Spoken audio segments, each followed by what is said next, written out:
Hello and welcome to the 12 Report with Blessings Mosuku, and these are the headlines.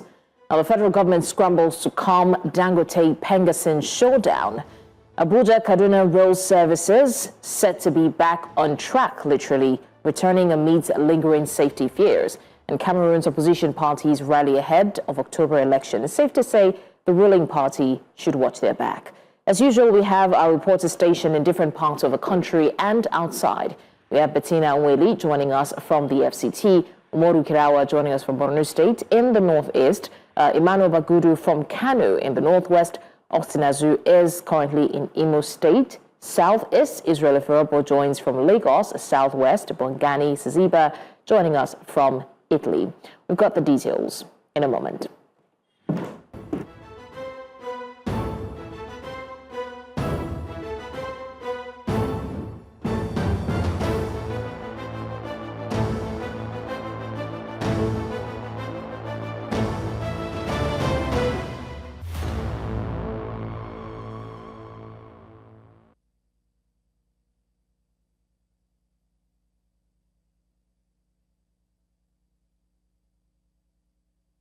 Let's start by telling you about the dispute between PENGASSAN and Dangote, where the federal government has waded in, urging both parties to find a common ground. The Minister of Labour and Employment, Mohammed Dingyadi, who made this plea, said his ministry has taken steps to bring both parties to a roundtable to stop their dispute from escalating further. Dingyadi disclosed that invitations have been extended to both the leadership of PENGASSAN and Dangote Refinery Management to attend an emergency meeting in his office today for the reconciliation of their dispute. The minister called on the leadership of PENGASSAN to withdraw the strike declaration to allow his ministry to reconcile the dispute in a peaceful atmosphere. And to the FCT, the NNPC towers have been barricaded with no entry or exit allowed. Staff have been told to work from home. The lockdown follows growing tensions over the ongoing PENGASSAN strike, which has disrupted operations across Nigeria's vital oil and gas sector. The barricades are thought to be a precaution to protect staff and property amid concerns about possible protest or unrest linked to the industrial action.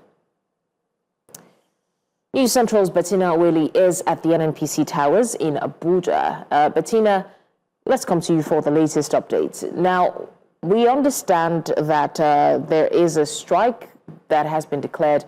What is the situation like around the NNPC towers right now? How tight are the security measures in place? All right, thank you very much, Blessings. The security here is pretty tight. Just behind me, you can see the first barricade that has been put here by the PENGASSAN staff to make sure that no one enters the NNPC building to commence any duties whatsoever. And then also, if you look on the side, you can see that some of them who have been waiting right from morning up until this time are already sleeping in the grasses because I believe that they are tired. Earlier on, we saw them with different kinds of refreshments to make sure that they are able to stay the cause of this particular strike. And then just in front of me as well, there is an NSCDC vehicle filled with security operatives as well to make sure that law and order doesn't go otherwise in this particular environment. And then across us, we also have a fuel station where they have actually locked the gates. Earlier when we arrived the scene of this particular location, they were selling fuel to customers, but at some point they locked their gates and began rationing people that can go into the filling station. But at this time, I think they have outrightly stopped selling to people. If you look, you can see just a little mini queue that is beginning to build up because of the locked gate. But for now, we haven't been able to get any word from the PENGASSAN staff because they say they are not speaking. They are just here to make sure that nobody enters the building to operate. But speaking to the press, according to what we're told, they said they are not authorized to do that, but we'll continue to follow up as the story unfolds. So we understand that the federal government has waded in on the situation and they have called for an emergency meeting. How soon should we be expecting this meeting? Because it looks like that's the only holy grail that we have to save the situation. Well, the information we have for now is that the meeting is scheduled for 2 p.m.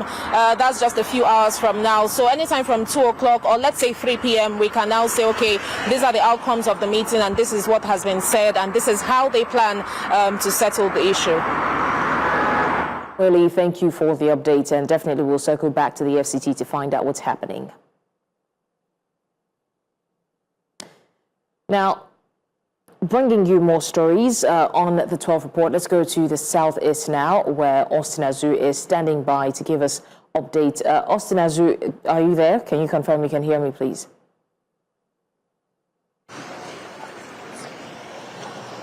Yes, good afternoon. We are currently along Okigwe Road in Oji in Imo State. However, behind me you can see because of the sit-at-homes they do experience in this region every Mondays, you can see that this particular fare station is under lock and key. And the stretch of this road down to inside the Owerri main town, you have these fare stations under lock and key. So it's obvious that some of these marketers and some of these traders will be losing huge amount of money every Mondays. However, we have some respondents here to talk to us how they felt about this ongoing dispute between PENGASSAN and these oil workers. Okay, bros, good afternoon. Yeah, good afternoon. Okay, tell us, have you heard about the dispute between the PENGASSAN and the Dangote workers? No, not at all. Okay, what happened now? The fare stations are under lock and key, so what's really caused it? Well, because of the regular lockdown, Monday lockdown in Imo State. Yeah. Okay, how much do you buy fare? How much did you buy fare last? And how much did you buy today? And how much did you buy a few hours ago? Well, it's 900 naira. Okay. Yeah, 900 naira we buy it for 4 station. Okay, have you experienced any challenges of you getting fare every Mondays? What challenge do you experience getting fare? Well, some women buy it normally to store it on Monday. They will sell it for black markets, and then they sell it like some are selling 1.5, some are selling 1.4 like that for black markets. Yeah. Okay, thank you. All right. Okay, let's meet another respondent here to take us through how they are faring about this ongoing dispute. Okay, how are you? Good afternoon. I'm fine, sir. Okay, take us through how much did you buy fare? Have you heard about the dispute between Dangote and PENGASSAN workers? Dangote. You know, say strike day. You know, say strike day for oil workers.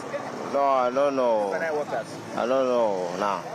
Okay, so how much did they buy for now for here? Well, 950 naira. Some people then they say 900. Some people now 1,000. You know, say now everything they cost. Now the problem. Okay. All right. You can quite agree with me that because of the sit-at-home, regular sit-at-homes on Monday do affect businesses within this area. One in such is the fare stations we just told you about, and some of the respondents here don't seem to understand what is happening between the Dangote workers and PENGASSAN. So back to you in the studio.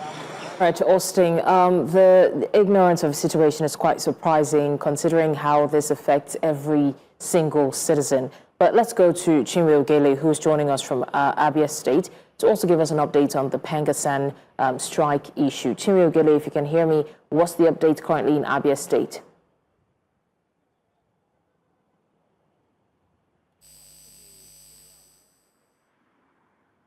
Chinwe, can you confirm you can hear me, please?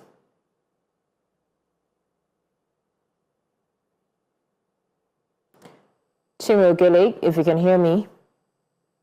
I think your device is muted, if you can unmute.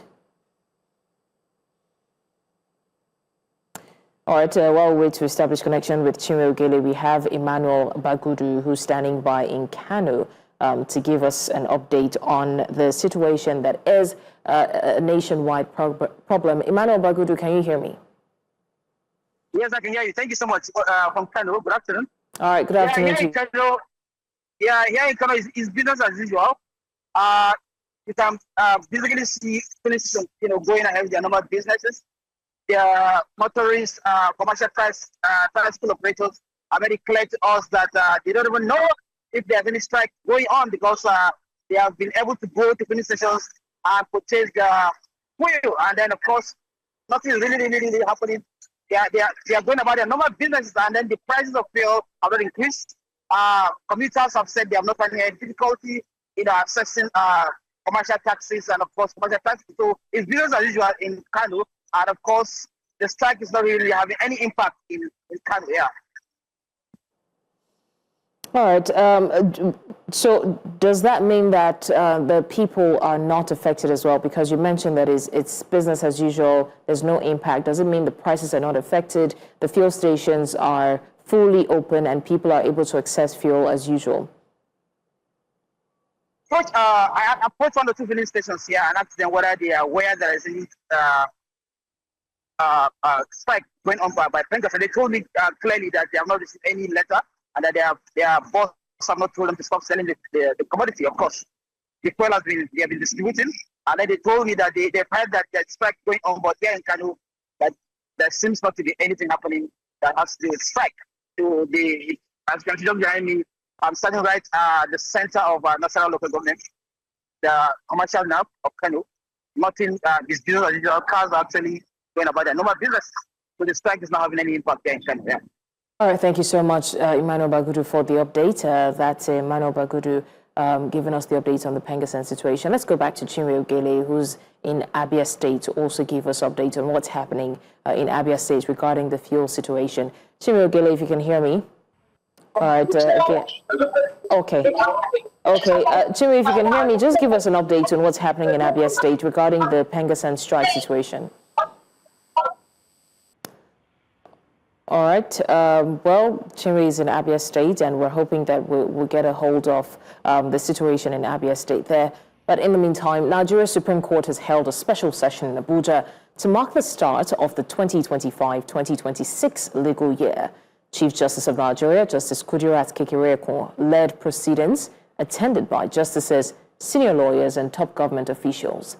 The event also featured the swearing-in of 57 newly conferred senior advocates of Nigeria. The annual session sets the tone for judicial activities and reaffirms the court's commitment to justice delivery in the new legal year. We'll cross over now to Joshua Imarai, who is in Abuja, to give us an update on the council meeting. Joshua, what key messages would you say that the Chief Justice emphasized as the Supreme Court opened the new legal year? If you'd like me to repeat my question, what single message would you say that the Chief Justice emphasized as the Supreme Court opened the new legal year? All right, unfortunately, we can't get sound from Joshua Rai just yet, but we go on a short break. When we come back, we've got more to unpack on the 12 report. Do stay with us.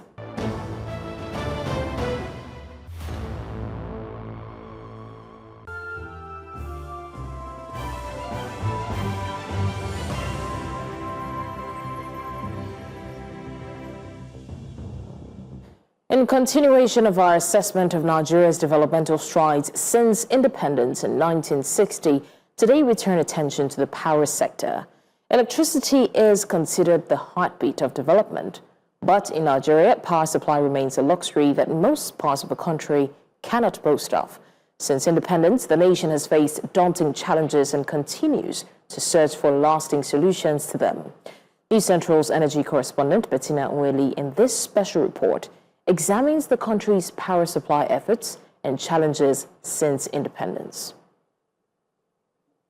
The Thanksgiving service, Governor Hope Uzodinma, members of the State Executive Council, legislators and senior government functionaries gathered to reflect on the nation's 65-year journey.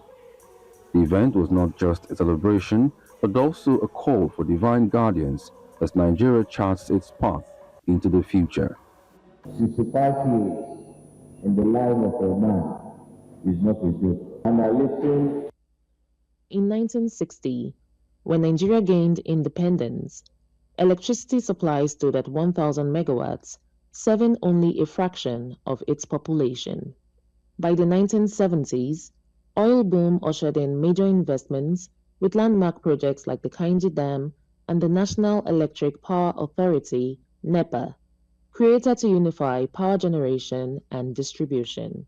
And by the 1990s, epileptic power became the norm, with NEPA gaining the infamous nickname, Never Expect Power, Always. Starting from independence till now, I think there is improvements, tremendous improvements. The system is very pathetic. Right from our days, ECN was even better. Then their population was not as much as this. But when it got to PHCN, forget it. Up till now, nothing to show, nothing to write to me about. How will NEPA just strike without any notice?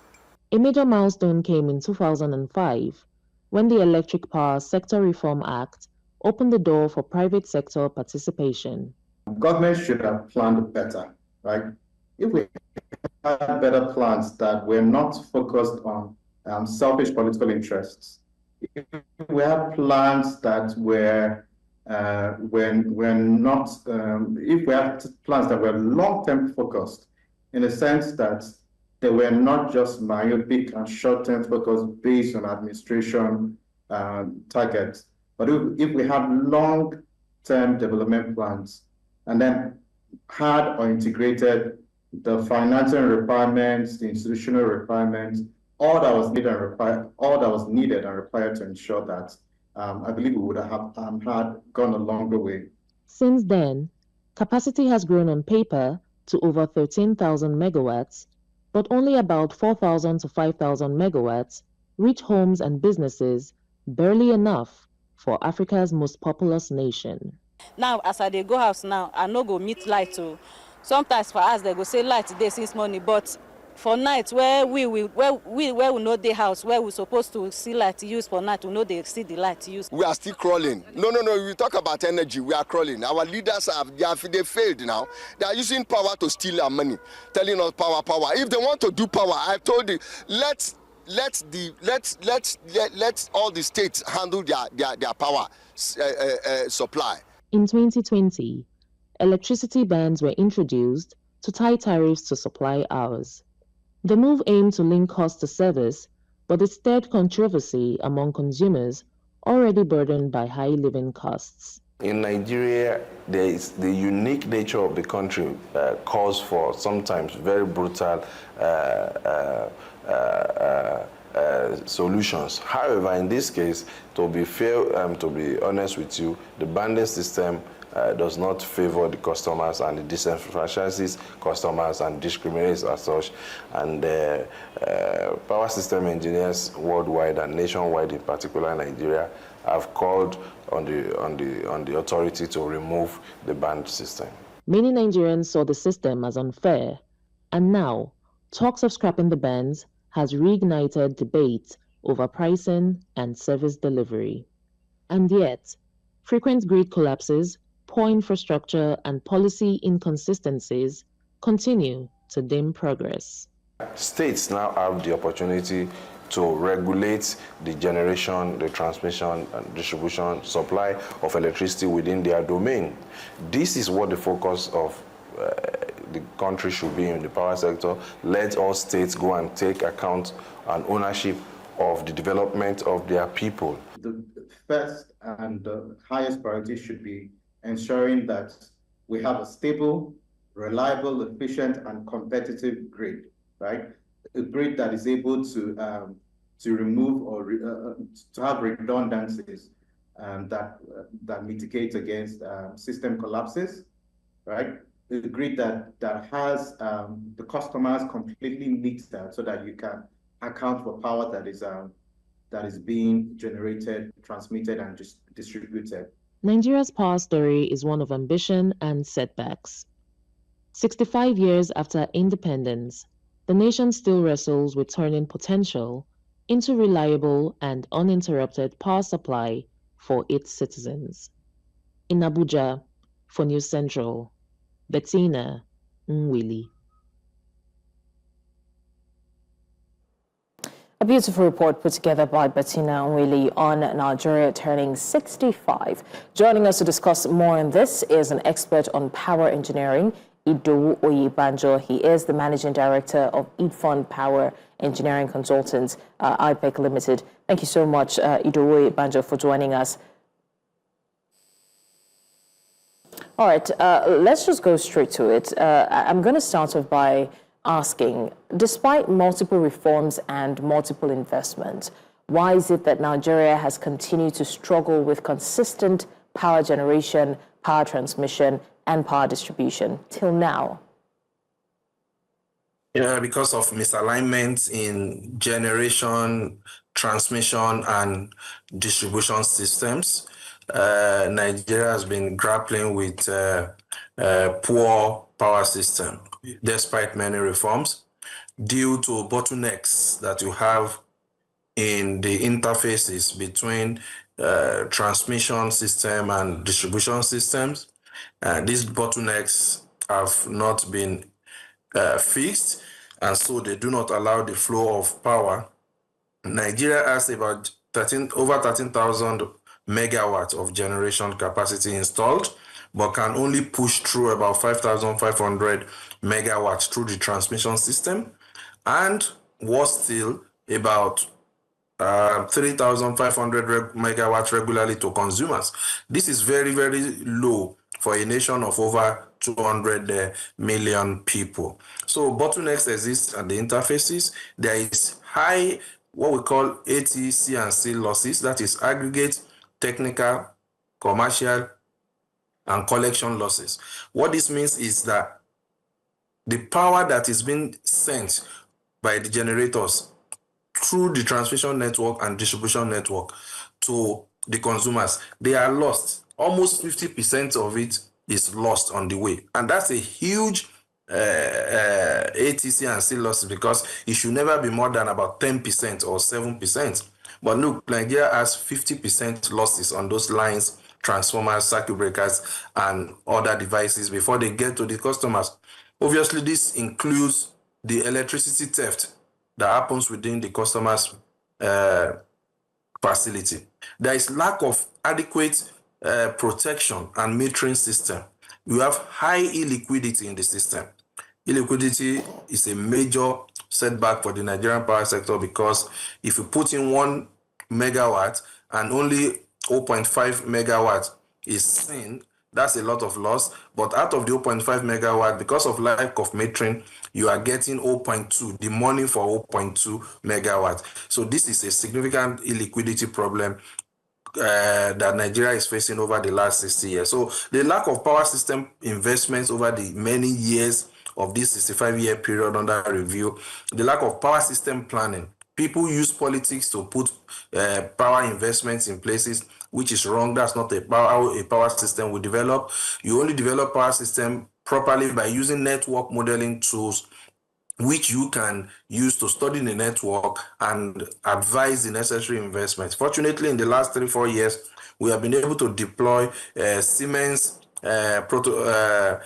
proprietary software for Nigerian utilities, TCN, NEC, and all the distribution companies. They have the PSS Syncal, which they can use, and PSSE from Siemens, which they can use to do this network modeling. But we should have been done 60 years ago, but we have managed to help them to deploy it in the last 3-4 years. Okay, and so if they now continue to use this, then they will make progress. Okay, I'm glad that you're on the trajectory of solutions, right? Because we have lamented over this problem for the longest time. But what practical steps must the government and private stakeholders take to put an end to power supply crisis?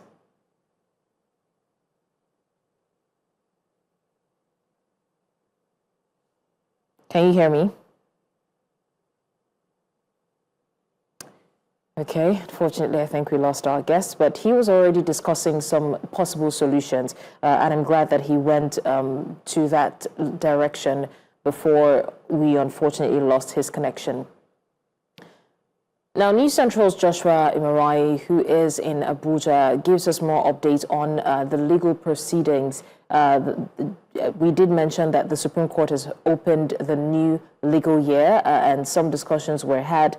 So, Joshua, if you can hear me, What are the key messages that were discussed, especially by the Chief Justice? The emphasis, what emphasis was placed on what messages as the Supreme Court opened the new legal year?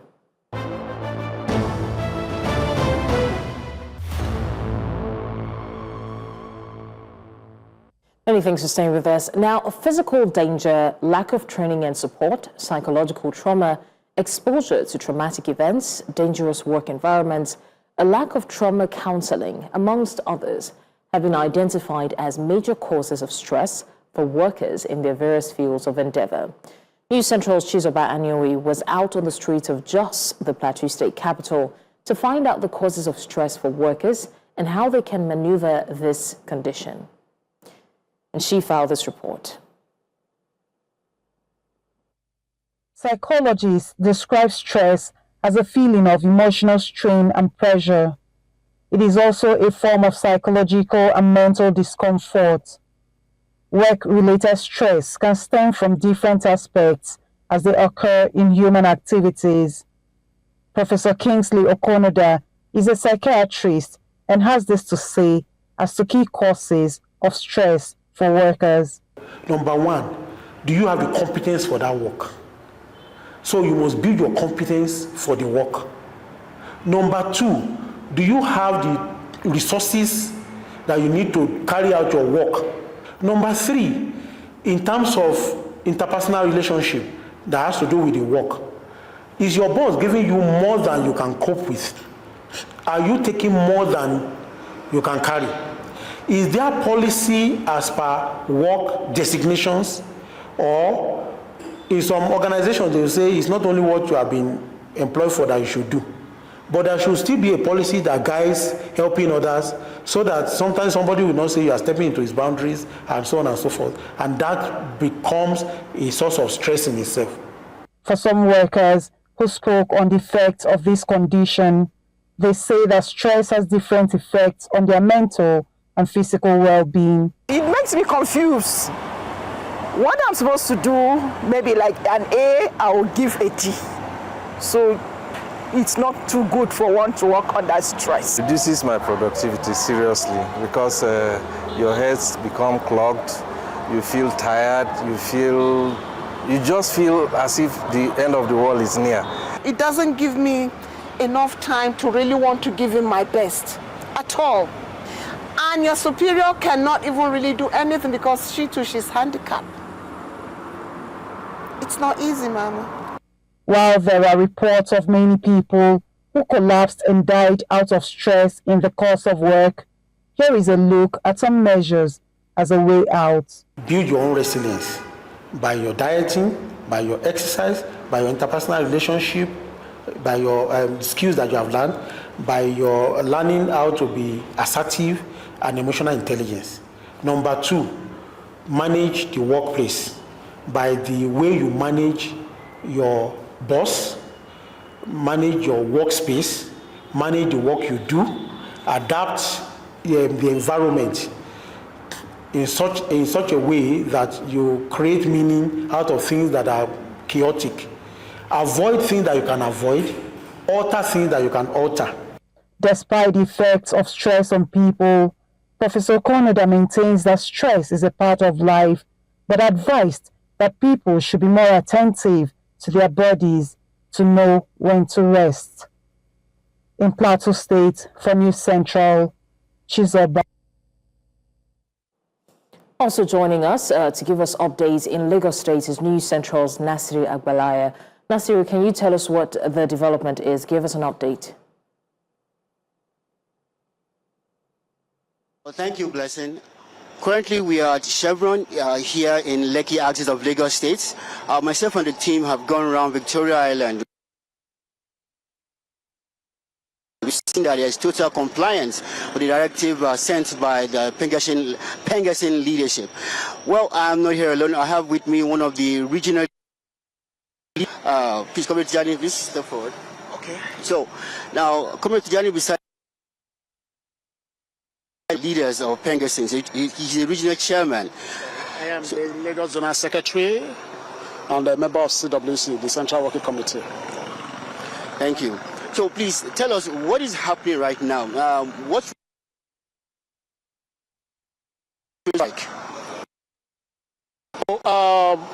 As it is now, so all the stakeholders will be in that meeting today by 2 p.m. At least maybe after that meeting. So that is the outcome of that meeting will determine the next step we'll go. We know that we've seen today, myself and my colleagues have seen that there's literally total compliance in Lagos State. Is this happening across the federation? Yes. So we have a team, in all the 4 zones. We have 4 zones in Nigeria: the Kaduna zone, then the Warri zone, and the Port Harcourt zone, and Lagos zone. So the team monitoring Lagos zone, we are the one. So I'm the one leading the team, and all the companies that we have visited today. So there's total compliance, so and 100% total compliance. So we are impressed with what we have seen. Thank you. Do you see that this will be a short strike, or could it be a protracted strike, a long strike?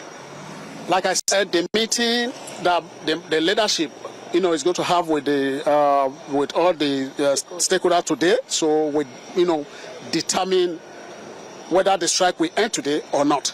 So all we know, we are just what we are asking for. We are asking is to call the 800 staff back. He need to reinstate them. So because those 800 staff we are talking about, they have dependents, and each of them, they have minimum of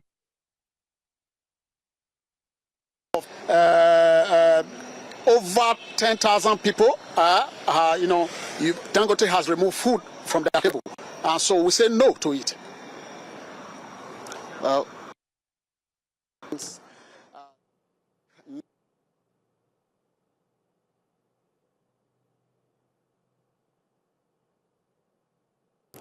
All right, thank you, Nasir Abulaya. That's an update on the PENGASSAN situation in Lagos, Nigeria. Away from that, the Nigerian Railway Corporation has announced that passenger services on the Abuja-Kaduna rail line will resume on Wednesday, October 1st. This follows a suspension after the August 26 incident, which raised fresh safety concerns. According to the new timetable, trains will depart at 8:45 a.m. and Regassa at 2:30 p.m., with Wednesdays reserved for maintenance. The NRC says injured and affected passengers from the last incident will be granted free rides as part of its renewed commitment to passenger welfare. Now, tension remains high in Oworonshoki, Lagos, where landlords whose houses were demolished or marked for removal met with government officials and traditional leaders at the Palace of Oloro. The meeting aimed at calming nerves nearly turned rowdy as residents voiced their dissatisfaction. News Central's Israel Ifirobo reports. Was the gathering filled with anxiety and frustration as landlords trooped to the Oloro's palace for a stakeholders meeting? The demolitions, which have displaced many families, dominated the discussions.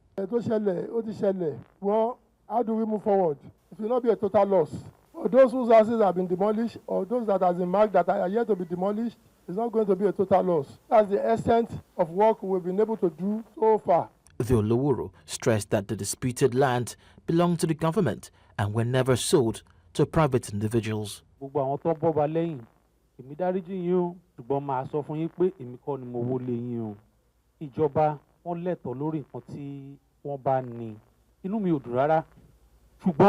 Nǹkan tí gbogbo wa mọ̀ kó máa padà ṣẹlẹ̀ ni ilẹ̀ ìlú Oworonshoki ilẹ̀ àwọn baba ńlá wa ni ṣùgbọ́n àwọn ìjọba ti acquire ẹ̀ àwọn Western government ti acquire láti 1957 ìdí nìyẹn tó yẹ pé land speculators fi pọ̀ ọmọ onílẹ̀ tó jẹ́ pé àwọn náà nílẹ̀ kò ní lọ talẹ̀ ìjọba tó rọ́ mọ́ implication ẹ̀.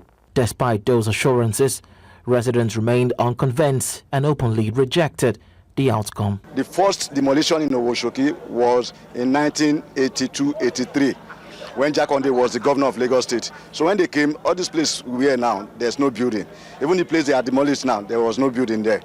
So they asked for payment of 1K. 1K is just like telling people to pay 100 million now. So most of the people did not even pay the money finish. Like we paid only 400 naira. Like my mom, we paid only 400 naira. So at the end of the day, before we could know it, or before the government of Jakonde could continue, they overthrew Jakonde. So when they are saying that all the land is what? Half of them is what? Acquisition. They are the one that is selling this land for them. And the government is collecting land use. If you know that what is government acquisition, why are you collecting land use? Mo bẹ̀ ìjọba nǹkan tó máa ń kàn fẹ́ ṣe fún wa kàn ṣe fún alásìkò kò gbàgbà tẹ̀mí wa bá bọ́ lọ àwọn èèyàn tó kú lórí ilé yẹn àwọn tó tún kú kì í ṣẹgbẹ́ mẹ́wàá tó ti kú lórí nǹkan tó ṣẹlẹ̀ yìí. We only have one person. The Oba was not the person that invited us. It was the House of Rep and Oki, permanent secretary of LAPSGA. But unfortunately, he's not here. We don't know why he's not here. So I won't say we have a meeting. We just had a discussion. It was not a meeting. And this is not the resolution we are looking for. When we bought this land, we were not informed it's government acquisition. Many people have been to the Alawusa to obtain documents, survey, building approval, C of O. We have never been told once that we are sitting on government acquisition. With no resolution in sight, fears remain that the evictions may continue, leaving uncertainty hanging over the Oworonshoki community. In Lagos, for News Central, Israel Ifirobo. News Central's correspondent on the Oworonshoki land row. We go on a short break now, and when we come back, more stories. Do stay with us.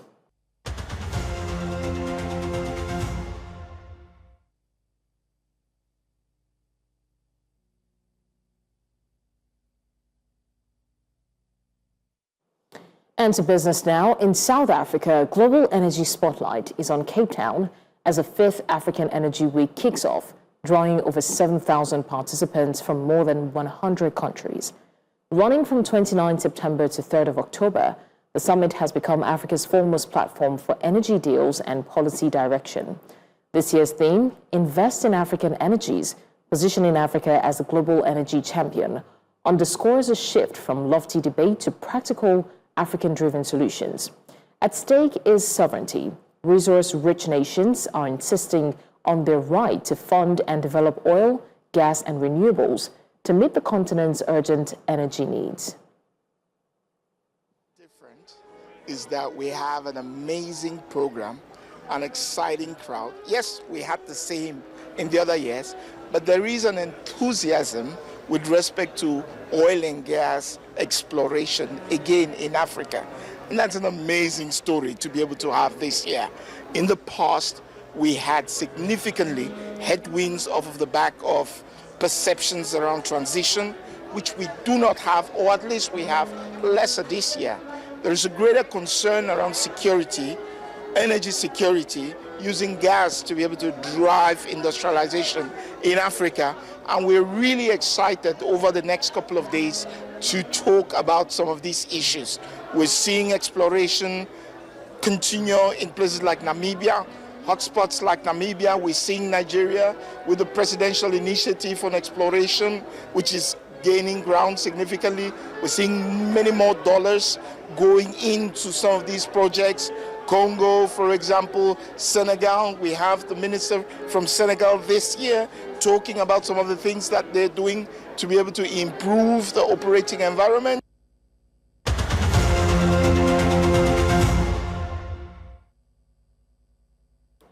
Opposition candidates in Cameroon have intensified their campaign activities in Douala ahead of the October 12 presidential election. With President Paul Biya currently outside the country, the atmosphere in the economic capital has been dominated by rallies organized by key challengers. Bello Maigari of the National Union for Democracy and Progress and Cabral Libi of the Cameroon Party for National Reconciliation both drew large crowds as they pushed their messages of change. Their campaigns emphasized the need for a decisive break from long-standing political practices. Ne laissez pas d'autres décider à votre place. Allez réclamer vos cartes d'électeurs. Mobilisez vos proches, vos voisins, vos collègues. transformons Douala en un exemple de participation citoyenne. Beba Mouga Maradi doit gagner et il doit avoir ces élections. Si ce n'est pas le cas, et vous le connaissez très bien ici au Cameroun, avec notre Cameroun corrompu, comme les jeunes, on le connaît, nous tous, nous le connaissons. Mais s'il ne gagne pas ces élections, ça veut donc dire on connaît ce que ça se passe. Si l'élection de l'indignation, elle ne ressemble à aucune autre élection avant. C'est l'élection où nous devons choisir entre la vie et la mort. Nous devons choisir entre la rupture et la perpétuité. Qu'il gagne d'abord les élections et qu'il crée des emplois. Il arrange les routes. Oh, nous avons besoin du plateau technique pour la santé. Moi, j'ai été victime d'erreurs médicales. J'ai dépassé des millions jusqu'à nos jours. On ne m'a jamais remboursé. Now, Italy is hosting the 25th Global Summit of the World Travel and Tourism Council in Rome over the next 2 days. The summit brings together industry leaders from across the globe to shape the future of travel and tourism and to strengthen both economic and cultural ties. This is the first time the event is returning to Europe in 6 years. News Central's Bongani Ziba is in Rome, so we'll cross over to her now for more. Bongani, what are the key issues expected to dominate the discussions at this year's summit? 25th Global Summit of the World Travel and Tourism Council is just kicked off. For the next 2 days, industry leaders, government officials, and tourism experts from around the globe are convening here to shape the future of travel and tourism. And today's opening ceremony was led by Italy's Prime Minister, who highlighted the importance of tourism as a vital driver of economic and growth exchange. Italy has a rich history, diverse attractions, and showcasing that its tourism to the world. And this event is a prime example of what Italy has to offer. And it is the first time in 6 years that this summit returns to Europe. But notably, African countries have a limited presence. We know in 2023 it was in Rwanda, and we're looking forward to see delegates from Nigeria, South Africa, both from government and private stakeholders around Africa. But the question now is, does this non-representation mean that the tourism sector in Africa isn't contributing significantly to its economy? Or is there an untapped potential that Africa is not leveraging on? So throughout the 2 days, industry leaders will participate in discussions, workshops, networking sessions, all aimed at exploring innovation and strategies that can boost economic tourism in many countries. And Italy is using this platform to showcase what kind of tourism they have, and that it is the economic engine of their country. So as we continue to watch the discussions unfold, the questions still remain why Africa is not taking advantage of these opportunities. As tourism has a powerful investment, and if policies are right, especially in African countries, it can boost the GDP and create jobs. But the non-presence of African countries is a worry. So Rome is where the future of the global tourism is being shaped for the next 2 days. African countries are not here. We have seen some other countries that are here taking the opportunity, tapping into the industry. Discussions will be made. The stakeholders will be meeting together just to map a way forward how economies can be boosted by tourism. So as we continue with watching what is happening here, we'll give our viewers more information as it unfolds. But for now, it's back to you in the studio. Speaking of summits, the UN General Assembly just wrapped up in New York, and Africa showed up with a simple message. We're done being the continent that everyone talks about, but nobody talks to. And honestly, it's about time. Picture this: 1.4 billion people, represented by leaders and delegates who have to constantly beg for a seat at the table where decisions are made. Both Nigeria's Vice President Kashim Shettima and South Africa's President Cyril Ramaphosa delivered the same demand.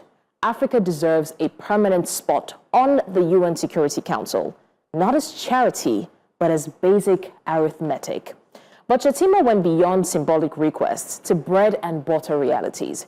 He called for an international court to manage sovereign debt because nations like Nigeria are getting strangled by loan terms that would make a loan shark blush. Then he pushed the conversation forward, and this is a conversation that hits closest to home. Why are we shipping raw oil and lithium abroad only to buy back finished products at 10 times the price? Here's why this matters to your everyday life in Nigeria. When Africa has no say in global decisions, we live with the consequences of war, climate policies, trade rules we didn't help shape. But when our crude oil gets refined elsewhere and sold back to us as petrol, that shows up at every filling station, and there's even strike now, when debt negotiations happen without fairness, you feel it in taxes, you feel it in inflation, and the squeeze on your purchasing power as a Nigerian citizen. This is an abstract diplomacy. It's about breaking the cycle that keeps generations of Africans hustling harder for less rewards. Now, after decades of polite requests, African leaders are finally saying what many have thought. You know what? We're tired of being the world supplier and customer, but never the decision maker. Why can't we make decisions where we're seated in the room? The real question is whether the world will finally listen, or if Africa will have to make itself impossible to ignore. And that's your postscript. Now, before we go, let's take a look at what's happening in the world of sports. Nigeria's CAF Confederation Cup hopes ended on Sunday as Kwara United and Abia Warriors exited the preliminary round, losing to Asante Kotoko and Stade Malien, respectively. Udoka Njoku has more. Udoka, are you ready for us? Yeah, of course. For Nigeria representatives in the CAF Confederation Cup, it was a terrible one for Nigeria because the Kwara United and Abia Warriors crashed out. But our hopes now lie in the Champions League with Rivers United and MPFL champions Remo Stars to make it through to the next stage of the tournament. So we look forward to that one, and we'll talk about all of this on In the Game, which begins shortly. All right, stay tuned on In the Game. Well, that said, remember to send your eyewitness report to us because we want to see what you see. And do also follow us across all social media. We are at News Central TV. You can also watch us live on News Central DSTV channel 422, GoTV channel 23, Star Times channel 274, and YouTube.